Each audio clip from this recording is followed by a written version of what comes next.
राजनिथिनि बारा दावदा जिहेतु दा बयबो गावबागाव दोलो हिसाबै बिसायख'थि हिसाबै मिल खालामगासिनो दं नोंथांमोननि समस्यायावबो दा UPPL हिसाबै खालामगासिनो दं माबायदि भट लानानै देरहाथाव दं नोंथांमोनखौ जोंथ' एबसुलुट मेजरिटि लाना देरहागोन दिनै जोङो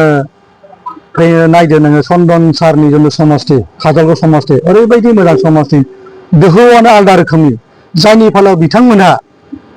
मोनसे प्रेसार स्ट्रक जानाय बायदि बिथांमोना चन्दन सारखौनो बायदिसिना बुंनानै बिथा खालामना बिथांमोना प्रेस मिट होनांनायनि बाध्य जानांगोन बे परिस्थितिखौ जों बुजिनांगोन जे दिनै जोङो UPPL डेभेलपआ बहुत गोजौआव जायनि थाखाय बिथांमोना मेल मिटिं खुङालासिनो मिडियानि थ्रुयै प्रेस मिट होनो गोनां जाना फैदों बिथांमोना बायदि रोखोमनि बाथ्राखौ बुंदों बेस गैया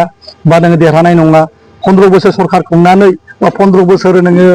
केबिनेट मिनिस्टार जानानै बिथाङा दिनै मानो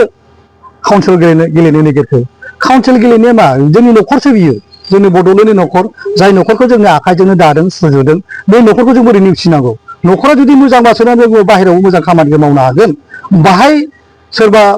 15 बोसोर आसामनि केबिनेट मिनिस्टार जानानै दिनै काउन्सिल गेलेनो बाध्य जाबाय बेफोरबायदि बाथ्रा नङा बे जाबाय जोंनि न'खराव जोङो गेलेनाया जोंनि माबा जुदि बेयावनो जुदि चन्दन सार मोनानो काउन्सिलखौ बानायनानैबो जुदि बावनो जुदि इलेक्सन गेलेयाब्ला